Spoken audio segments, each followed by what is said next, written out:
ಶ್ರೀ ಗಣಪತಿ ಶಾರದಾ ಗುರುಭ್ಯೋ ನಮಃ. ಯತ್ರ ಯೋಗೇಶ್ವರ ಕೃಷ್ಣೋ ಯತ್ರ ಪಾರ್ಥೋ ಧನುರ್ಧರಃ ಅತ್ರ ಶ್ರೀ ವಿಜಯ ಭೂತಿರ್ಧ್ರುವ ನೀತಿರ್ಮತಿರ್ಮಮ.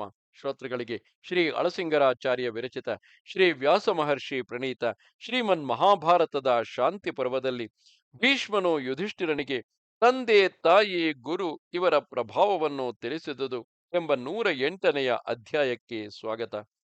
ಆಗ ಯುಧಿಷ್ಠಿರನು, ತಾತ, ಧರ್ಮ ಮಾರ್ಗವೆಂಬುದು ಬಹಳ ವಿಶಾಲವು. ಅದರ ಶಾಖೆಗಳು ಅನೇಕವಾಗಿವೆ. ಅವುಗಳಲ್ಲಿ ಮುಖ್ಯವಾಗಿ ಅನುಷ್ಠಿಸಬೇಕಾದ ಧರ್ಮವು ಯಾವುದೆಂದು ನೀನು ನಿರ್ಧರಿಸಿರುವೆ. ಎಲ್ಲ ಪ್ರಾಣಿಗಳಿಗೂ ಯಾವುದು ಮಹತ್ತಾದ ಕಾರ್ಯವು? ನನಗೆ ಇಹದಲ್ಲಿಯೂ ಶರೀರಾವಸಾನದಲ್ಲಿ ಪರದಲ್ಲಿಯೂ ಧರ್ಮಸಾಧಕವಾದ ಮಾರ್ಗವೇನೆಂಬುದನ್ನು ತಿಳಿಸಬೇಕು ಎಂದನು. ಅದಕ್ಕೆ ಆ ಭೀಷ್ಮನು, ರಾಜ, ತಂದೆ ತಾಯಿಗಳ ಮತ್ತು ಗುರುವಿನ ಪೂಜೆಯೇ ಎಲ್ಲಕ್ಕೂ ಮೇಲಾದ ಧರ್ಮವೆಂದು ನನ್ನ ಮತವು. ಅದನ್ನು ನಡೆಸುವವನು ಇಹದಲ್ಲಿ ಕೀರ್ತಿಯನ್ನು, ಪರದಲ್ಲಿ ಉತ್ತಮ ಲೋಕಗಳನ್ನು ಪಡೆಯುವನು. ಅವನು ಯಾವ ಕಾರ್ಯಕ್ಕೆ ಅನುಮತಿಸುವರೋ ಅವರು ಯಾವ ಕಾರ್ಯಕ್ಕೆ ಅನುಮತಿಸುವರೋ ಅದು ಧರ್ಮವಿರುದ್ಧವೆಂದು ತೋರಿದರೂ ನಡೆಸಿಬಿಡಬೇಕು. ಅವರು ಸಮ್ಮತಿಸದಿದ್ದುದು ಎಂತಹ ಧರ್ಮವಾದರೂ ಅದನ್ನು ನಡೆಸಬಾರದು. ಅವರು ಅನುಮತಿಸಿದುದೇ ಉತ್ತಮ ಧರ್ಮವೆಂದು ನನ್ನ ಮತವು. ತಂದೆ ತಾಯಿ ಗುರುವೆಂಬಿ ಮೂವರು ಮೂರು ಲೋಕಗಳು, ಅವರೇ ಮೂರು ಪವಿತ್ರಾಗ್ನಿಗಳು. ಅವರಲ್ಲಿ ತಂದೆಯು ಗಾರ್ಹಪತ್ಯಾಗ್ನಿ ಎಂದು, ತಾಯಿಯು ದಕ್ಷಿಣಾಗ್ನಿ ಎಂದು, ಗುರುವು ಆಗಮನೀಯಾಗ್ನಿ ಎಂದು ಹೇಳಲ್ಪಡುವರು. ಪವಿತ್ರಗಳಾದ ಈ ಮೂರು ಅಗ್ನಿಗಳನ್ನು ಎಚ್ಚರ ತಪ್ಪದೆ ಉಪಾಸಿಸಿದವನು ತ್ರೈಲೋಕ್ಯವನ್ನು ಜಯಿಸಬಹುದು. ತಂದೆಯ ಸೇವೆಯಿಂದ ಇಹಲೋಕವು, ತಾಯಿಯ ಸೇವೆಯಿಂದ ಪರ ಅಥವಾ ಸ್ವರ್ಗಲೋಕವು, ಗುರೂಪಾಸನೆಯಿಂದ ಬ್ರಹ್ಮಲೋಕವು ಸಾಧಿಸಲ್ಪಡುವವು. ಈ ಮೂವರ ಸೇವೆಯಿಂದ ಸತ್ಕೀರ್ತಿಯುಂಟು, ಶುಭಗಳುಂಟು, ಮಹಾಫಲವುಳ್ಳ ಧರ್ಮವುಂಟು. ರಾಜ, ಅವರ ಇಷ್ಟವನ್ನು ನೀನು ಎಂದಿಗೂ ಮೀರಬಾರದು. ಅವರನ್ನು ಮೀರಿ ನೀನು ಭುಜಿಸಬಾರದು. ಅವರನ್ನು ದೂಷಿಸಬಾರದು. ಯಾವಾಗಲೂ ಅವರ ಪರಿಚರ್ಯೆಯನ್ನು ಮಾಡುತ್ತಿರುವುದೇ ನಿನಗೆ ಉತ್ತಮ ಧರ್ಮವು. ಅದರಿಂದ ನಿನಗೆ ಯಶಸ್ಸು, ಪುಣ್ಯವು, ಸತ್ಕೀರ್ತಿಯು, ಪುಣ್ಯ ಲೋಕಗಳು ಲಭಿಸುವವು. ಆ ಮೂವರನ್ನು ಆಧರಿಸುವುದರಿಂದ ಮೂರು ಲೋಕಗಳನ್ನು ಆಧರಿಸಿದಂತಾಗುವುದು. ಅವರನ್ನು ಅನಾದರಿಸಿ ಮಾಡತಕ್ಕ ಸತ್ಕರ್ಮಗಳೆಲ್ಲ ನಿಷ್ಫಲಗಳೇ ಆಗುವವು. ಆ ಮೂವರನ್ನು ಪೂಜಿಸಿದವನಿಗೆ ಇಹವಿಲ್ಲ, ಪರವಿಲ್ಲ, ಕೀರ್ತಿಯೂ ಇಲ್ಲ. ಅವನ ಕೀರ್ತಿಯು ಇಹ ಪರಗಳೆರಡರಲ್ಲಿಯೂ ಪ್ರಕಾಶಕ್ಕೆ ಬಾರದು. ಪಾರಲೌಕಿಕಗಳೆನಿಸಿದ ಯಾವ ಶ್ರೇಯಸ್ಸು ಅವನಿಗೆ ಲಭಿಸದು. ಅವರಿಗಾಗಿ ಮಾಡತಕ್ಕುದೆಲ್ಲ ದ್ವಿಗುಣ, ತ್ರಿಗುಣ, ಸಹಸ್ರ ಗುಣಗಳಾಗಿ ವೃದ್ಧಿ ಹೊಂದುವವು.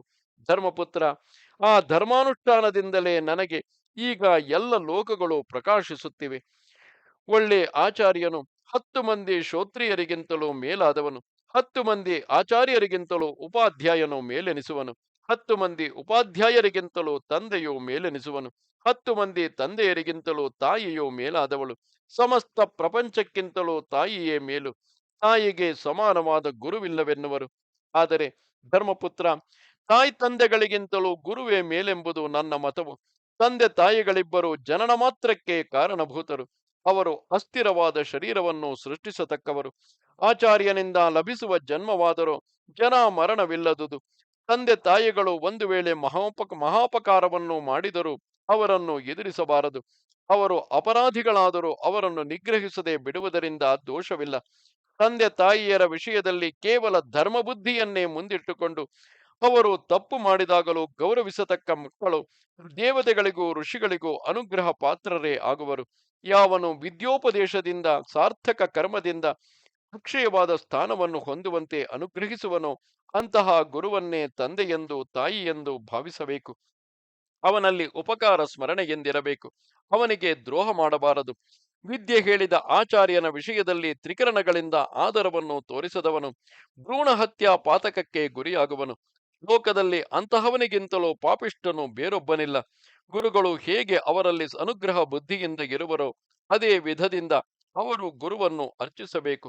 ಸನಾತನ ಧರ್ಮವನ್ನು ಅನುವರ್ತಿಸುವುದರಲ್ಲಿ ಶ್ರದ್ಧೆಯುಳ್ಳವನು ಗುರುವನ್ನು ಶ್ರದ್ಧೆಯಿಂದ ಪೂಜಿಸಿ ಅರ್ಚಿಸಿ ಅವರಿಗೆ ಬೇಕಾದುದನ್ನು ಒದಗಿಸಿಕೊಡಬೇಕು.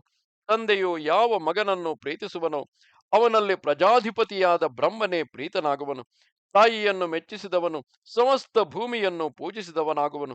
ಉಪಾಧ್ಯಾಯನನ್ನು ಸಂತೋಷಗೊಳಿಸಿದವನು ಬ್ರಹ್ಮನನ್ನೇ ಮೆಚ್ಚಿಸಿದವನಾಗುವನು. ಈ ಕಾರಣದಿಂದ ಗುರುವು ತಂದೆ ತಾಯಿಗಳಿಗಿಂತಲೂ ಅಧಿಕ ಪೂಜ್ಯನು. ಗುರು ಶುಶ್ರೂಷೆಯಿಂದ ದೇವ ಋಷಿ ಪಿತೃಗಳೆಲ್ಲರೂ ಪ್ರೀತರಾಗುವರು. ಗುರುವನ್ನು ಯಾವ ವಿಧದಿಂದಲೂ ಅವಮಾನಿಸಬಾರದು. ಅವನ ಕಾರ್ಯಗಳಲ್ಲಿ ದೋಷವನ್ನೆಣಿಸಬಾರದು.